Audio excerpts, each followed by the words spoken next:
Ladies and gentlemen, boys and girls, I mean it when I say it. This is the only place you need to be is at the pantry here, Nick It and is. Beats. It Where is. It's where the would only. you rather What spend what your else you got to weekday do meal? today? What else you got to do today? Why not I spend mean, some time in the pantry? It takes an hour, and it sets the tone for the rest of the day. and It really does. talk about setting the tone, Meats. We got a lot to be excited about. We got the safari type bucket hats going on today because Welcome to the safari. We got a safari theme episode, and tell them why, Bob. we have our guy, wildlife biologist, one of the craziest motherfuckers around, Forrest Galante, joining us today to talk food. I don't, as far as he's one of my favorite people out there. I think this guy is just fascinating. He had a show on the Animal Planet called Good for Extinct him. or Alive. And then he also had a show called Naked and Afraid, where they put you out into the wilderness. In the Okay? ass, and your ass naked, right? Butt naked. And you just have to survive out into the wilderness. There's really not a whole lot else to it. He is the highest rated player to ever play in that game, Forrest Galante. Really? The highest ever, the highest rated player of all time for as long as that And his show's been balls around. are just out. Balls are just flying And his out there. balls are flying out. I mean, he's making teepees and his ball sack's doing this back and forth. This guy has he's just fascinating. He has a love for animals. I haven't had an exchange with him, but I've seen that you guys are pretty good friends. I'm excited to get to know him a little bit. He is just I mean, he's just a fascinating guy. He really, and the shit that he does, he's swimming with sharks, he's in there with anaconda. It's like the Steve Irwin. Yeah, the crocodile hunter. God rest his soul. Yes. God rest his soul. That kind of vibe to him. And now as far as imagine what this guy's gonna come on and say. Like, I don't know. Because he's living, if from what I've seen, because he's living a totally different life than the average person. Yes, you know what I'm saying. Like he's seeing things on the daily. I'm sure that like if we saw one time, we'd be like, holy fuck. Totally. He's literally out of his mind. But as far as, we always talk when you get the guest on, I'll say, does he speak the language? Yeah. And, I got him on. And as far as him speaking the language, I don't know what you're going to get out of Galante. I don't know. I don't know. He seems like the type that his life is so intriguing. It honestly doesn't even matter because I'm so interested to see like what goes on in his world. You know what I mean? Yeah. My thing is, I think he's so invested into the animals that he might not even have time to eat. To eat. He doesn't. He's just playing with animals. I wonder if he eats breakfast. Like a guy like that. Like, I don't know if they wake up and put a couple eggs on a pan. You know what I'm saying? Also too, he's got his own show. He's on Animal Planet. He's always he's in Africa. He's in Zimbabwe. He's all over. So it's not like he's gonna a grocery store he goes to. That's what I'm saying. A guy like Forrest Galante doesn't push the cart around the grocery store. You know what I'm saying? Yeah. Like he probably has Instacart or something like that. You know what I mean? Or he just goes out and kills his own. Or gets his own food. Yeah. But yeah, I'm excited to see what he's got to offer. A guy like him too, though. Like I would. If he ever makes his way up to the Northeast, I would like to take him out to a nice like pizza joint or like an Italian restaurant or something like that, just to give him a little glimpse of my world. You know what I mean? And see how he reacts. That's what I think will be interesting. Is we just live two totally different lives. Yeah, totally 100%. Different. I've met him before, and I went to his house, and it just was so apparent, we're just so different from each other, but that's why we got along so well. But look, it's not about the animals today, Nick. It's really not. Listen, we love animals. I got a couple animals here today. I got a tiger. I got a koala in this plant. By the way, my dad's going to watch this show. And Dad, I'm sorry. I took 2 plants from the patio and brought them into my room. Absolutely ridiculous. But you know what? I love it. You know what I mean? Like I can't move. If I move 1 inch to the left, the background's coming down, and so is everything else. So I've been trying to stay still the whole time. Hopefully, he doesn't say anything too crazy. The whole background comes falling down. But I'm excited to see what he's got. Ladies and gentlemen, without further ado, we're going to have our guest on. Then we have me and Nikki Meets going mano a mano, and then we head on over to the voicemails. Without further ado, this is our guy, wildlife biologist, Animal Planet host, Sir Forrest Galante. There it is. There it is. Yup. Yup. There it is. Forrest, you got to be looking at us thinking, what the fuck did I just get myself into today? Literally every time I see you, Robbie, that's what I'm thinking. Now, Forrest, I got a tiger here. Can you tell me what kind of tiger this is? Look at it. Yeah, that's called a squishy tiger. It's the kind you snuggle with when you're upset at night. Yeah. Okay, yeah. I got to tell you, Forrest, you're not going to find a bigger endorser of Forrest Galante than myself. I mean, you've come on my podcast. I've had him on 6 times. Bob's your biggest fan. Bob's your biggest fan. I love it. And the reason is you're such a fucking nutcase. And to you, the things you're doing are not nuts. To me and a guy like Nicky Meats, we think you're out of your fucking mind. Yeah, exactly. But you think it's normal. That's the thing. Is like you think it's a normal thing, like to just be wheeling and dealing poisonous snakes and whatnot. I do.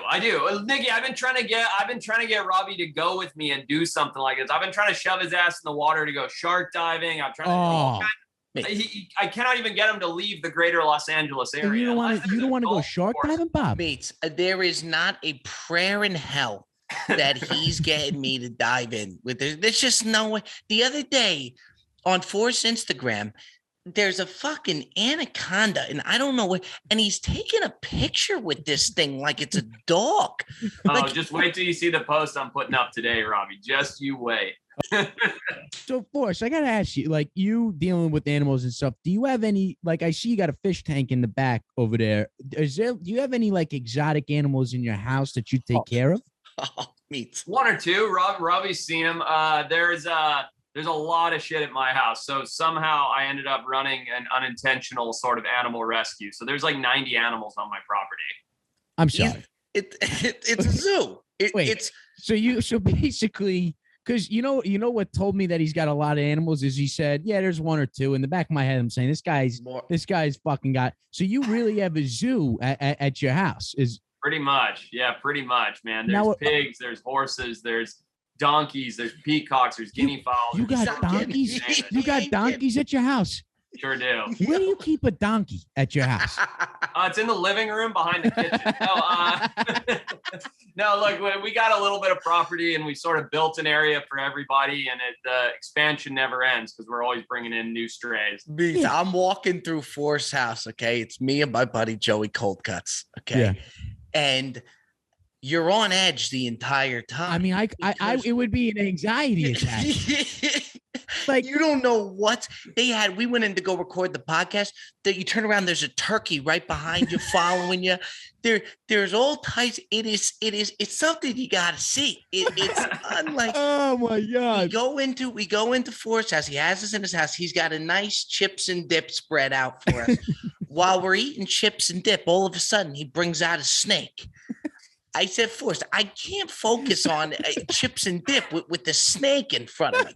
Wait, I've never seen a person go from like calm to so sweaty in such a short amount of time. Well, Bob is the perfect guy to do that too. I feel like you'd get the best reaction out of a guy like Bob. But like, if you got 90 animals, like, do you ever feel bad? Like, do you ever like, oh, maybe I should go give the turkeys a little more love today? Like, how do you manage it? Because it's kind of like managing people. Like, if you got 90 fucking animals, that's 90 people you got to say hello to every day. You know what I'm saying? It's a good question. They all seem to get their fair share of love. I have my these aren't my children, right? These are my pets. So I have my favorites and I have the ones I don't like. But regardless, I try and take care of all of them. They have a better life here than they had before. That's for sure. Even if I don't get to pet them and play with them every day. So they're kind of like living in a Ritz-Carlton over at your house. Huh? Yeah, they're just expensive mobile lawn ornaments. That's all they are. Now, of course, I hear this, and one of the first things that I think of, okay, your food costs gotta be through they gotta be nuts. Oh, per month to feed all. I mean, it's gotta be through the roof. It's not cheap. I mean, I'll give you that. It's not cheap, but it brings a lot of joy to me. It keeps the animals happy. I mean, they're not as exorbitant as you might think. A few bales of hay, a lot of pellets, a lot of food. Boys, I'm sorry. I don't know what that. I don't know what it. What was that word you just used? I don't know what that word is. What did he pellets, say? Like little pig pellets and. No. The one that started with an E, exorbitant. Is that what you said? What means big? It's not huge. Okay. Yeah. You could have just said small, but that's It's fine. true. I could have. That's Sorry. okay. So for the people who don't know you and what you do, can you give us a little bit of like how you started, how you got into being involved with the animals, just for the people who are listening right now who can't see us going back and forth? Like, how'd you get into what you're doing? What makes you love just tell us a little bit about you. Yeah, sure thing, Nick. So I'm a wildlife biologist. I grew up in Africa where I was surrounded by wildlife, and I never wanted, that's the only thing I've ever wanted to do, just a one-track mind. I just knew I wanted to work with animals my entire life. Went to school, went to university, I was in the States for my later education. And I didn't know how I was going to do it or what I could do to make a difference. And then one day I stumbled into television and was like, wow, now I'm reaching millions of people. So I sort of left hardened academia behind and focused entirely on wildlife through media. And it's been really fun and so far pretty successful. Forrest, that is incredible. This to me is the most incredible stat line you're gonna hear. Okay. Oh my God, I can't wait. Forrest, if you could give me the numbers, okay. You've been in 2 plane accidents, is it? 2 plane crashes, yeah, so far. 2 plane crashes. Yeah. A shark bite? 2 shark bites. Yeah. One is this one nuts? here, one on the leg. Two what kind of shark bit your ass? What kind of shark was it? Both times lemon sharks. They're assholes. Yeah. Fuck the lemon sharks, man. Yeah. You know what? It's always the lemon shark. You know what I'm saying? It's gotta be. You got the 2 plane accidents. You got the 2 shark attacks. Yeah, let's see. Stung by a jellyfish, a man-o-war jellyfish, tagged by a stingray, mauled by a lion. Whoa! Oh, you can't fly by the line. Hold on. He just threw in mauled by a lion. Slow down here. Slow down. Wait a second. You can't just throw in here stung by a jellyfish, mauled by a lion. Like, you can't just slide the mauled by a lion in there. Go ahead. Tell us. Unfortunately, how did that happen? Unfortunately, that's the least cool story, but I'll give it to you anyway. Yeah, so when I was a kid, I lived in Africa and I grew up next door to a game farm, right? Like, not a farm for meat, but a place where they raise animals to go back out into the wild and into safari parks and things. Anyway, they had a couple rescue lions, right? They had the mother was killed by a hunter and they had these 2 cubs. Well, I knew these cubs pretty well. I'd been going over there and working with them and sort of not raised them myself, but had known them their whole life. Well, one day I'm in there and I'm messing around with the lion cubs, and they're like sub-adults now. They're not little cute, they're like 150. Pretty big fucking lions, yeah. Yeah, they're as big as Bobby pre-diet. So they're good cats. Big fucking lion. That's a real big lion. Anyway, that's a horse. That's a horse. I'm messing with these lions, doing some behavioral enrichment where I have this pillowcase filled with like feathers, and they like tear it up and play with it. Lions lose interest. They're not paying attention to me. So I'm like, all right, well, I guess we're done with this. And I turn around and I flip the pillowcase over my back like an absolute idiot. And the one lion was like, oh, I'll play. So it comes over and just bam, all the claws into my back, just down the back. Yeah. So it was totally my fault, not the lion's fault, but technically I was mauled by a lion, hell of a lot of stitches in my back, and I was okay. What do you mean technically? You were fucking mauled by a lion. There's no technically about it. If the lion attacked me, I would say, yeah, the lion actually almost killed me. It was a full-blown lion protecting its cubs. You got mauled by a lion. Good. I wasn't that close. I was good. Okay, well, Forrest, it's go time now. Okay. Yeah. Now we wanted to do more of the outdoors themed. Okay. Yeah. Would you call yourself a foodie, Forrest Galante? 100%. I'm a huge foodie. I eat almost exclusively wild caught foods. I trade Rogan for lobster tails. I get elk from him. Last night I had fresh bluefin tuna caught in California mixed with porcini mushrooms that I collected myself. So Joe, you are Joe Rogan's elk supplier, or he's no other supplier? Way around. He's my elk supplier. I give Rogan fish and mushrooms and stuff. I gotta tell you. I mean, you got it. Where do we start? There's a lot to unpack here for us. When you say that Rogan is your elk supplier, is Rogan the one going out killing the elk and then giving it to you?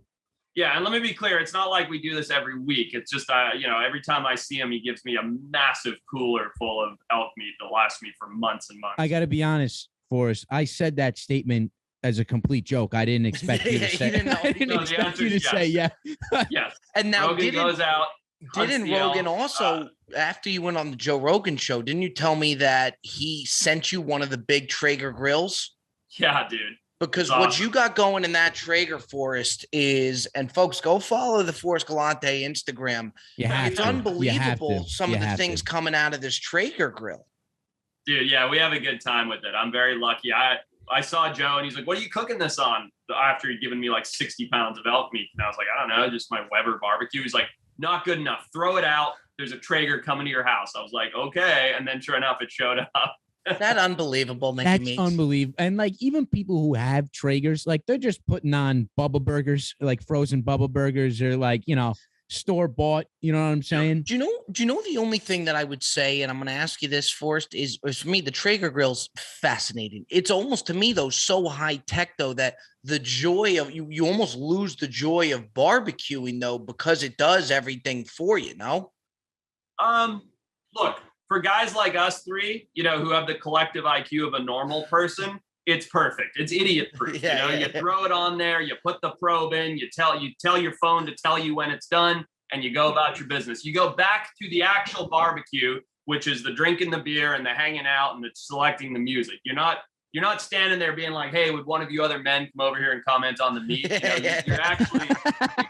You're actually barbecue. You're actually enjoying the social life. So I love it.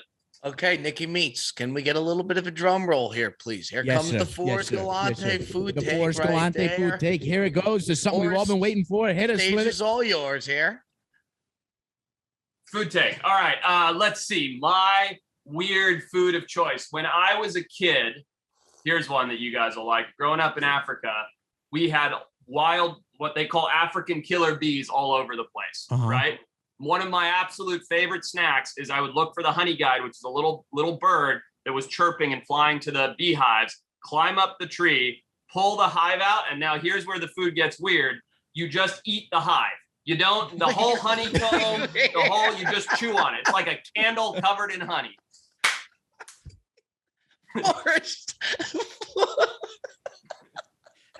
How's that for you? I thought you were going to say something completely different. Nope. I'm talking until you guys. Bobby said he wanted some weird food that you used to eat as a kid, and that my favorite thing. Hunt down honeycomb and just chow on it. Like, and eat the hive. The whole thing. You just chow on the comb. Just literally, it's all over. You're like fucking psycho. Dude, you're like Yogi the Bear. You're getting stung by bees. You got honey dripping down your face. You're sitting in a tree. The monkeys are screaming at you. Like it's a mess. But you don't understand what you're saying. The context of what you're saying. We're just regular. I had a bacon, egg, and cheese this morning. Like you can't just say that and expect us to be like, yeah. No, that's relatable because everybody likes honey. That's the best I can do here, guys. It's the most Forrest Galante thing of all time. I wouldn't expect anything less out of you. But Forrest, you go up, okay, you go to the hive, but in all seriousness, you're just getting stung by bees while you do it? Yeah, so what we used to do is we'd pick a bunch of grass, right? And you make like a little torch and you light it. And then you stick that in and the smoke pushes the bees out. And you have like a 15-second window to grab the hive and book it out of there. And no matter what, you're getting at least a half a dozen stings. But if you're smart enough, you can get wouldn't you rather just go to ShopRite and get some, you know what I mean? Like you don't get the comb at ShopRite. You got to get the comb. It's about eating the comb, Bobby. Let me ask you, because I've always been curious, because I'll see the things on Instagram of the people eating the actual honeycomb itself. Yeah. What's the difference in taste and texture between like going up, putting a smoke up the what's it called? The hive and like getting it right from the source versus like store-bought organic honey? Like, is there really that much of a difference? Great. Oh, it's huge. It's huge, man. It's like, is there any difference between like milk from a farm and that shit you get in the red jug? You know what I mean? It's like one of those things is gross to drink by the gallon, the other's delightful. So right. Yeah, no, wild honey, it's got all the flavors of nature. You got the little zest going on with the bees that are stinging you. I mean, it's a treat. I mean, that is unbelievable. Now, and this might sound kind of dumb, and you're used to kind of dumb questions from me, but if you don't get stung, do you not enjoy it as much? Like, does it go better with getting stung? Well, look, I mean, if I'm not getting stung, I don't have to tuck my boner into my waistband. But no, I'm kidding. Look, I don't like getting stung by a bee. I'm not into S&M fucking bee shit. Get out of here, Bobby, with your weird. Well, of course, but like that's like to me, like if you're gonna eat sushi, you gotta have chopsticks. You know what I'm saying? Like, is it almost like if you're gonna eat the whole hive, you gotta get a little remorse. No, it's like the experience, you know. You're like, how many bee stings can I avoid? You put on longs, you hope for the best, you know. Sometimes you wear glasses. Now I gotta imagine too, climbing the tree must be half the battle as well. Well, more than half, if you ask me. Up's easy. It's down with a fucking thing of honey under your arm while the bees are coming back. That's the hard part. And now when you're coming down the tree, bear with me. I'm gonna try and paint the picture. Are you doing that like scoot shit on the way down, like with your legs wrapped around the tree stump? Honestly, typically I was pretty much just falling out of the tree as quickly as possible, so I didn't get stung a whole lot. It was just whatever got me to the ground the quickest. This man should not be alive. I was just gonna say, like, you should not be alive. You're an anomaly. I mean, I thought because what he did was he started it off with the bird. He started saying like he follows the bird, and I'm like, oh my god, this guy's gonna eat the fucking bird he's talking about. And then all of a sudden he one-ups himself saying he eats the whole hive. The whole, like, how do you attack like a burrito? I get anxious too big of a burrito because I don't know how to eat it. A hive is like this big. How do you eat a whole hive? You go 2 hands straight to the dome, like. You just got to know your eyelashes are getting sticky. It's all over your face. Like there's no, it's not elegant. Now, are you getting all honeycomb right when you bite in? Oh yeah. So you pull it apart, you pull the comb out. I mean, that's what you're running away with. And you just, that's awesome. It's like eating I gotta try. We got to try that. No, we do not. Awesome. No, we do. That's awesome. No, we do. Of course, what would you say is the best like exotic animal you've had? Oh man, this is a no-brainer, hands down. You guys might not know what this animal is, but there's an animal called an eland in southern Africa. It's a big antelope. It's like imagine a cow on steroids, like a cow mated with a moose, and that is the best meat on planet Earth, bar none. Eland, and it's E-L-A-N. It's an antelope. Yep. Huge. And now an antelope, correct me if I'm wrong, it's got this thing going on. The big nose, and it like does this. Yeah, no, you're wrong. Like think like a deer or like a moose or that. It's that family of animal. And now, why don't we have that? Like, why don't we have that here in America? Couldn't tell you, man. I don't know why we don't. I think they got everything in Texas. They probably got some running around down there, but I don't know why nobody's chosen to farm it. Maybe it's too difficult. I don't know, but it is by far the best meat on planet Now, what Earth. makes it so good? Is it the flavor? Is it the fat content? Everything, man. It's so much better than beef. It's got a richer flavor. It's not gamey at all. There's lean cuts, there's fatty cuts. You get that marbling naturally. I mean, it's just absolutely incredible. I mean, I got to tell you, Forrest, in the most bizarre way possible, absolutely a pantry boy. I mean this is like absolute pure. Yeah, you are a pantry boy. I mean, you don't realize it. What you got to be a little fucking nuts about food to climb up a tree and basically get stung left and right by bees just to get a bite of pure honeycomb. I think that's the definition of what a pantry boy is. Like me and Nikki Meats, we got to do the rest of the show. And I don't know where we go. I don't know, because I feel like we've been up here the whole time. We're going to start talking about like chips and salsa, and it's just going to be like downhill. It's good. It's good. Hey, look, you guys come out west sometime. Well, Robbie, you're out here. We'll go forage some mushrooms, dive for some lobster. We'll take it back to my place, put it on the Traeger. Blow your minds, Pantry Boy Forrest, style. Every listener here today now sees why. Without a doubt, you're one of my favorite people on the planet. You and Forrest, I've met you now for the length of this podcast. You might be one of my favorite people of all time too. The best. I mean, it was you are an absolute gem. We're honored to have you come on. It was unbelievable. Good. Wow. I'm at a loss for. I still can't get over that you got 90 fucking animals at your house. Like when you go to bed at night, are you ever nervous that like one poisonous one's gonna come out and bite you on the ass? Not yet, but one of these days. It's unbelievable. Forrest, you are the best, man. You're welcome in the pantry anytime. Folks, Thanks, legends. go follow this man. He just something else. Forrest, we love you, brother. Next time I see a beehive, I'm gonna climb up it and think about you, Forrest, and I'm gonna eat that thing.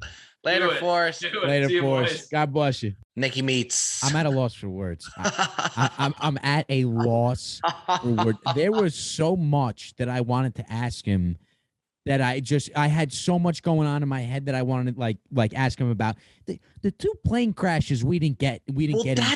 That's even the thing. Like it was just everything was happening at us just so fast. Yeah, I've been in two plane crashes. I got mauled by a bear, and every now and then I climb up a tree and take a full hot and eat it like a burrito. Like the guy is just a fucking psycho, but a great dude. A great dude. Just a fucking.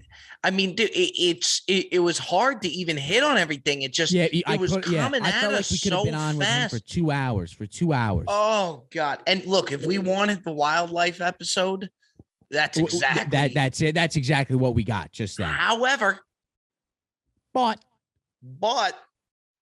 it was great having him on. It really was. But that's not why we do this. The why we do this is to go mano a mano in the dojo. I'm ready. Head to head.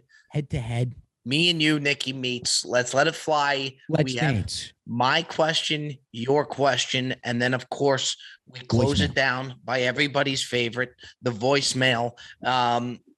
Let's get rocking and rolling here, Nicky Meats. Let's go dancing. We did top 5 waters last week. And again, we're flirting with just doing a top five segment. Yeah. I wanted to hear, we're still waiting to hear the feedback. I wanted to change it up and maybe not do a top 5, but with that being said, I got to do a top 5. Okay. I got to do. That's fine. I got a top 5 on that I've had in mind. I got to get this out there, and I want to hear your take on it. I think it's going to leave a lot of room for debate. If you might need a little bit of time on this. If so, no problem. Nicky Meats, here's what I want out of you. Okay. I want in order 1 to 5, 1 being the top. You know the drill.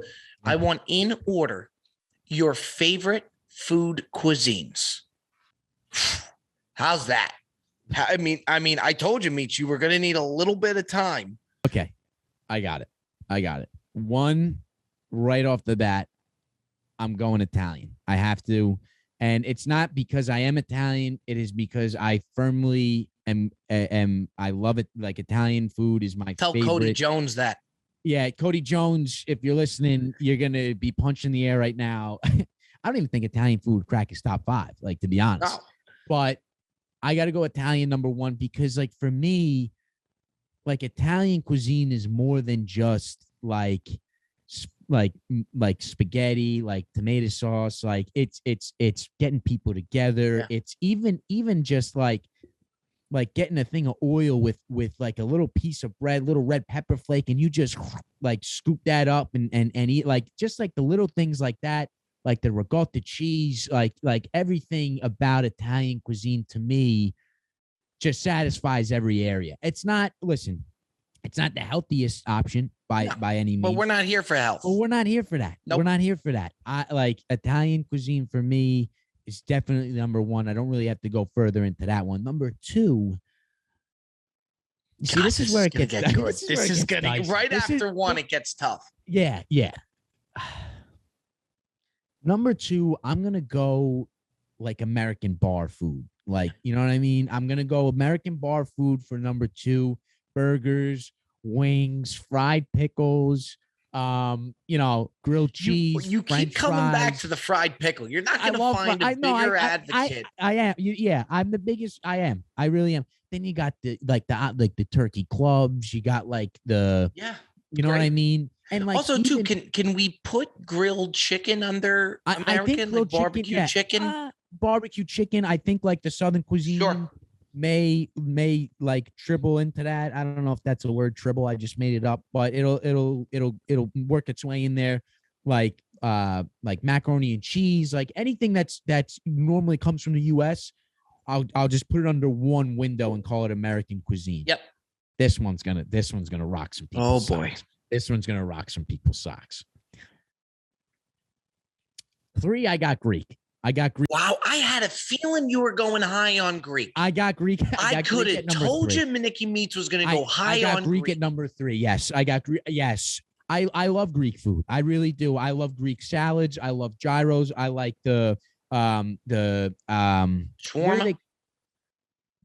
What? The shawarma? You don't like shawarma? It's a big part of the Greek food. No, I like shawarma, but I'm saying like the skewers. Is that what they call them? Yeah. Like when they just like cook a nice piece of meat, like hummus, pita, Kalamata olives. Like I'm a big fucking Greek fan. Absolutely. I think Greek and to me with the Greek food, it always excites me. You know what I'm saying? Like it's whenever an exciting cuisine. It's an exciting cuisine because you don't really think about it that much. And we talked about this before, but the second it's offered, like the second it becomes an idea, it's a very exciting thing. Like, yeah, let's go get Greek food. Yep. You know what I'm saying? Number 4, I'm gonna go Mexican number 4. Sure. I'm gonna go Mexican food number 4. Sure. I love burritos. I love fajitas. I love guacamole. I love tortilla. I got a banging fucking list. Let me tell you something. This list, I mean, this might be one of my best lists yet because I really wanted to make sure that I dove into each one and gave them the credit that they deserve. I got Mexican at number 4.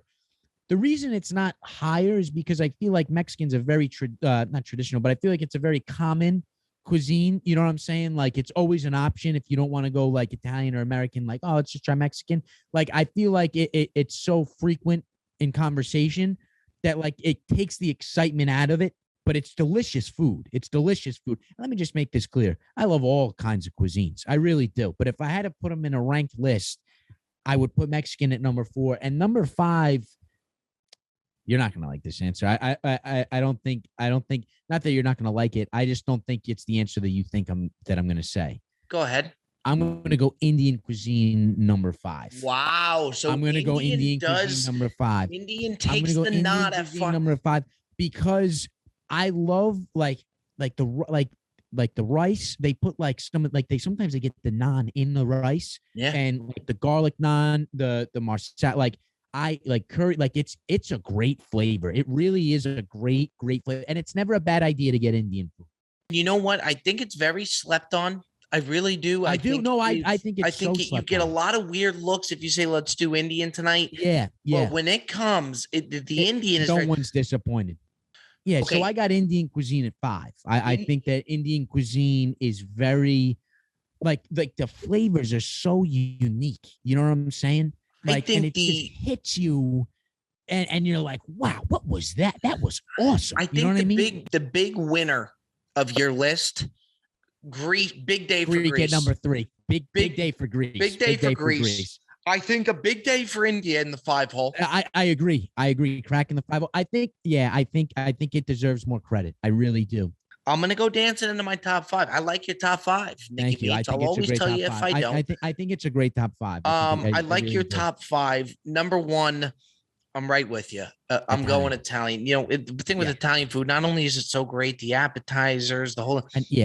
It is more so than anything, too. It is just an experience. Like I've never seen a cuisine that brings people together the way Italian. I mean, Italians, which I love, they'll go to a dinner table and they will sit at that dinner table for hours. And I love that because I hate when people are trying to jump to a bar after or let's go here.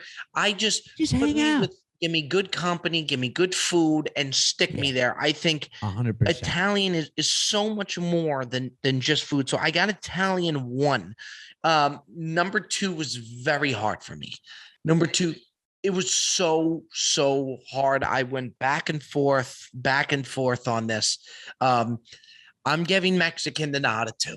Wow. Okay. I'm giving Mexican the nod at 2.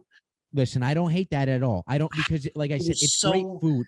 I just don't get as excited about Mexican food as I do like a burger or like Greek food. Yeah, and you know what? And that leads me to 3. 3, I got American. And I'll tell you, Meats, one of the tougher decisions I've been left with on this show. Really? So it really threw you for a loop. It did about who to give that 2 spot to between America and Mexican. Yeah, because Go ahead. American and Mexican because I know you're a big Mexican like food guy. Like I know you're a big Mexican food. Like you love Mexican food. Yeah. I knew that it was going to be at least in your top 3. And like I said, I love Mexican food. I don't get as excited anymore, you know?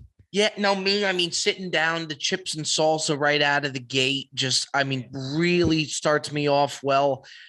It was tough, but I got Mexican 2. I got American at 3. And this is where it gets interesting. This is where it gets very interesting. I am number 4. I'm going Japanese, and I don't care. I'm sure there's a lot of other stuff to offer besides just sushi in Japan. Yes. But the sushi is, yeah. I mean, it has to be on my top 5. Yes. Japanese for me, sushi's got to be on the top 5. Now, okay. I think one of the trickiest things is that 5 slot. I think a lot of people that you would ask, and we're going to see in the comments, you would have pretty similar top 3s. I would think. I would think so too. I would think because like think about it, like there's really like there's a lot of common answers in this like in this debate. You know what I mean? There's going to be a lot of similarities when it gets to 4, 5. That's where you really have to think. And I think you'll find people that are going to do Japanese in the 3 hole. Yeah, I think you're going to see that. Yes. Or in the 1 hole too. To be honest, I think could be. Like, the real sushi fans out there, the real Japanese cuisine, they're going to put it at number 1. I could totally see that. I totally agree with that. You could find that at 1. 100%. But yeah, this is where it definitely gets tricky. I Japanese at 4. I struggled between on 5. Sounds like I'm getting a little choked up here. I struggled on 5 between Indian and Greek. I struggled between Indian and Greek. Okay. I gave the Greek food the nod at 5. Wow. I gave the Greek food the nod at 5. And all because, I mean, the gyro put the gyro on its back. It does. But so does that Greek salad too, though, with the cucumbers and the Greek salad and the onions, tzatziki sauce, the hummus. I mean, if you get hummus, a nice, you gotta throw on there. You gotta throw in the hummus, and if you get a nice like hummus plate with warm pita, it's unbelievable. But you could say the same thing about fresh garlic naan bread. And you know what I'm saying? By the way, talk about a great lunch. Give me a gyro and fries for lunch. Yep. Talk about a happy day. Right. Talk about a happy day. I'm right there with you. I'm glad that that at least one of us said Indian cuisine, though, because I think that it deserves to be talked about. And so slept on. It's so slept on. It really is so slept on. And I 100% agree with you. Not a lot of debate there in the not a lot of debate. I think it's because there's a lot of, like I said, there's going to be a lot of similarity, like a lot of common answers. Yeah, I'll be curious for these comments. And who knows, Meats, maybe we're missing something. Maybe we are. Maybe you know what I mean? Could be. We could be missing something. We definitely could be, and we'll hear about it. We'll hear about it. And Meats, that brings us on back over to you. We go now, Nikki Meats, and then we have the voicemails. We keep the ball rolling here on the Pantry Boys. A lot going on in the pantry. This one might throw you for a little bit of a loop. Love a loop. I know we did what's one food that everybody likes that you don't like. And it was a great discussion. I'm going to do something similar here, but I'm going to do it with snacks. Okay. I want to know a snack that everybody raves about and that everybody has in their lunchbox or you got when you were in middle school in the cafeteria or something at snack time or at lunch that everybody's like, yeah. And you're just like, I don't get it. I do not get it. I have my answer. I know exactly what I'm going to say, and I'm very passionate about it. Golly. Start us off, Meats. Okay. For me, I can't understand what the fucking big hoopla is about applesauce. I think applesauce is just such a ridiculous fucking thing. It reminds me of throw up. Like it reminds me like a cup of throw up. And when someone whips out the Mott's applesauce, and you just and for me, it's like a texture thing. Like when I put that on my tongue, I'm like, bleh, like what the hell am I eating? And sometimes, like I'll try like the cinnamon one, like maybe give it a little bit of flavor, Yep. and it even the cinnamon doesn't do it for me. You I don't understand why people. I mean, they eat apples. So, like some kids, I remember being in elementary school, and some kids would have like the squirtable applesauces, and like sometimes these kids would one shot, and I'm like, how the fuck did you just do that? Like without throwing up? You know, I think the applesauce stock has gone down since say 5-10 years ago. I think it has gone down. I can agree with that statement. I can. I do. You're not seeing it in as many lunchboxes today. You're not. And I agree. I'm not a huge applesauce guy either. Yeah. I mean, well, the only thing I will say, okay, this is my Jewish roots here. Have you ever had applesauce with a potato latke? I have not. But use it as maybe like a dipping sauce is even better than just going the applesauce right out of the gate. Okay. So what you do is you take the latke and you dip it in the applesauce. Yes, and so you got two options when it comes to the potato latke. Tell you a little bit about latkes, Nicky. Yeah, tell me a little bit. Two options with the potato latke. You have the sour cream, which is my preference. Okay. Okay. And you dip it in the sour cream. The other option that you're going to have with the latke is the applesauce. Okay. So you're saying now that the applesauce has moved its way from a snack to now a sauce, so like a dipping sauce. I agree. I think it's if you're gonna use it, I'm not a big applesauce guy either. Let's stop using it as the main event of the snack. It's not a main event. It's not a main event. And you know what? Here's another one. I'll go one step further. Let's keep it as a drink, just apple juice. Apple juice. Just keep it as a drink, or let's just keep it as the sauce, the apple itself. Yeah. Let's just eat the apple itself. You're right. You know what I mean? Let's not. And then like as I'm eating it, I'm like, how the fuck did they make this? Like, how did they take a hard fruit like an apple and turn it into this mush? You know what I'm saying? And you know where the apple, part of the fruit in the fruit punch, which every fruit is part of the fruit punch. Every fruit is part of the fruit punch is the apple. I didn't even think about it. And the name applesauce, maybe we've been eating applesauce wrong our whole life. Maybe it was maybe Mott's made it as a sauce. Yeah. And all of a sudden, these parents are giving it to the kids. The kids show up in the cafeteria and start eating it with a spoon. And Mott's headquarters is like, whoa. We didn't fucking, that wasn't the goal. I love the thing, and I think Mott's is probably spending a lot of dollars on the applesauce department when they shouldn't even have that department. They shouldn't even have the department. Spend it elsewhere. Focus more. Do apple juice research. Enhance the apple juice even more. Enhance the apple juice, or tell us what's in the fucking fruit punch before you start doing. You know what I mean? Before you start diving into the applesauce department. But maybe you're right. Maybe we've been using it wrong our whole life. Yeah, and I agree. I mean, maybe it should just be a dip. Maybe it should be apple dip. Maybe apple dip. I agree, though. I really love the applesauce take. I do. I'm so curious to see what you're gonna say. I'll tell you.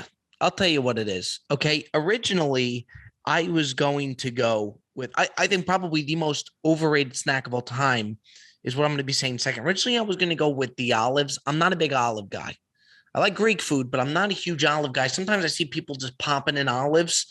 It's not for me. Just never been an olive guy. Just wanted to throw that in there. I love olives, but I know you do. You do. But here's what I got. Here's what I think might be the most overrated snack of all time. Oh, I can't wait for this. The pretzel.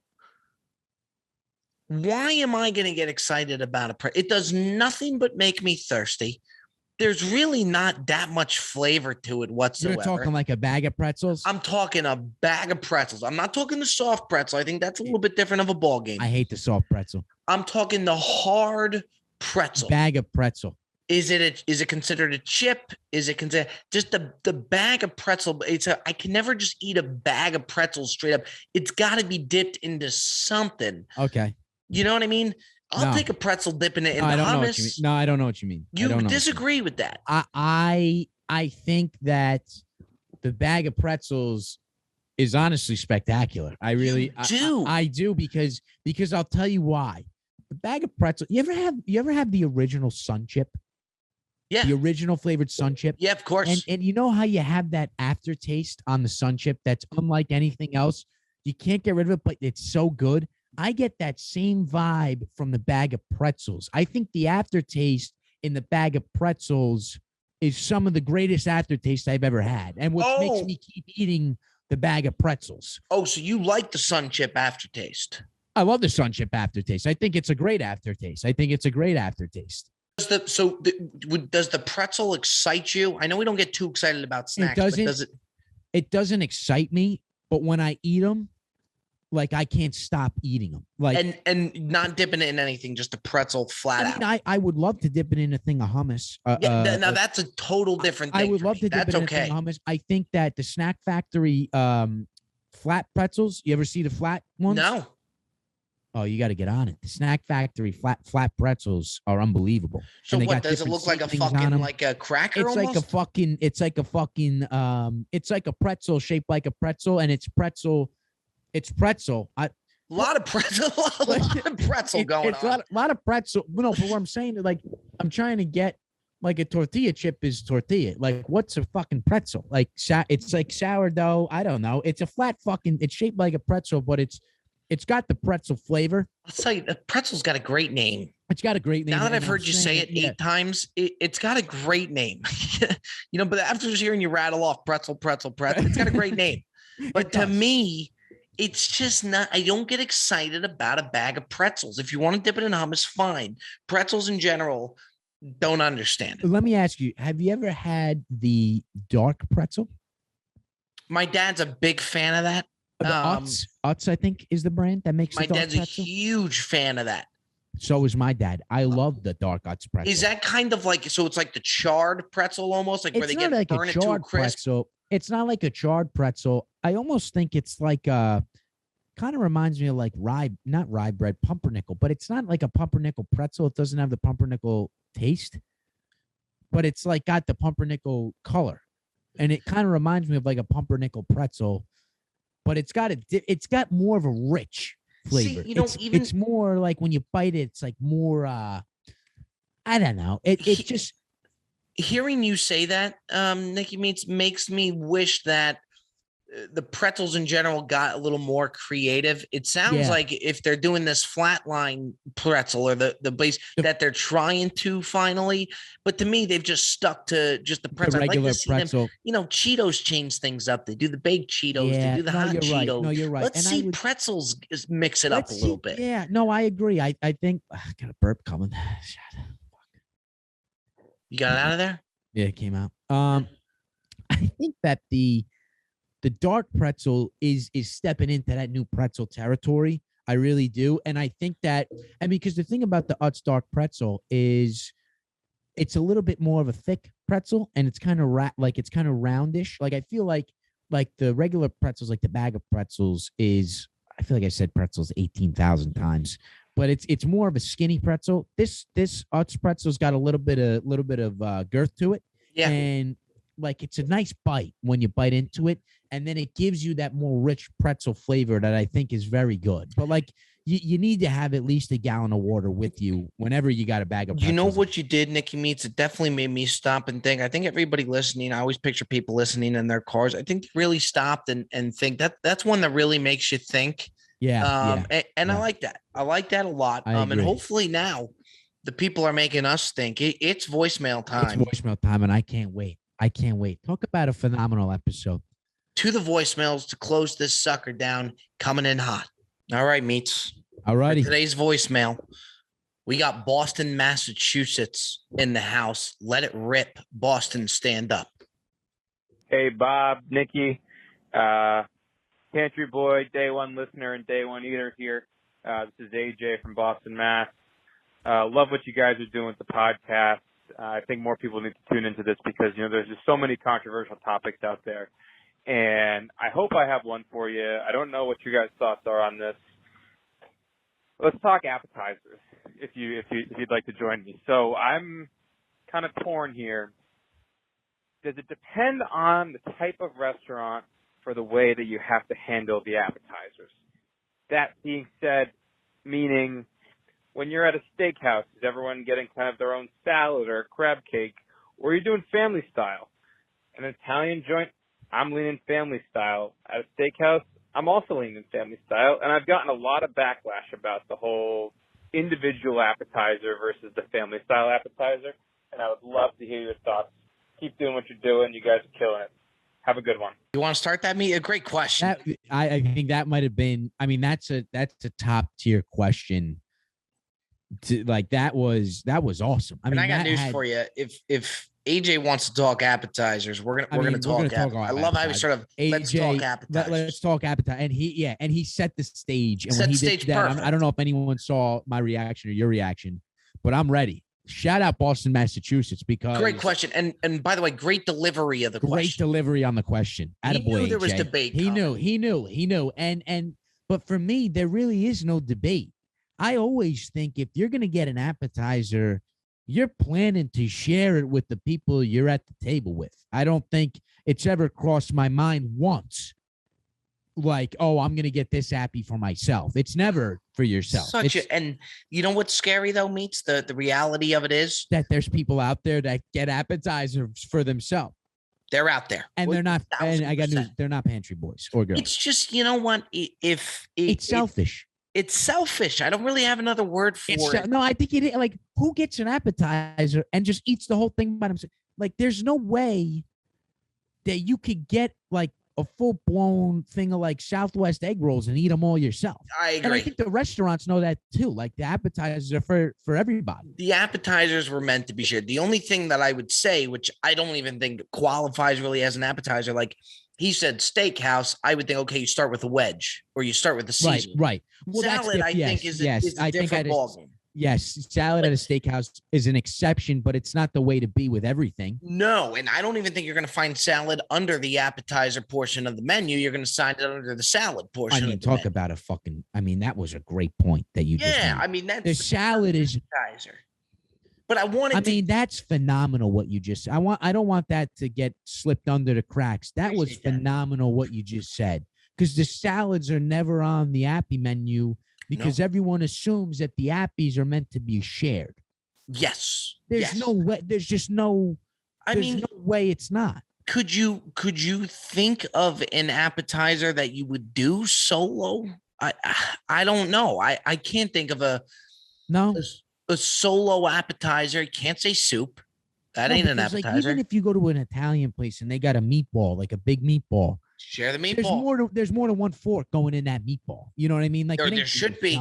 At least there should be. Definitely should be. I think that there's a certain there's some unwritten rules when it comes to being a pantry boy and when it comes to speaking the language. And one of those unwritten rules is when you're getting appetizers, you're getting it for everybody who's at the table with you. And even you ask, like, what do you guys want to start with?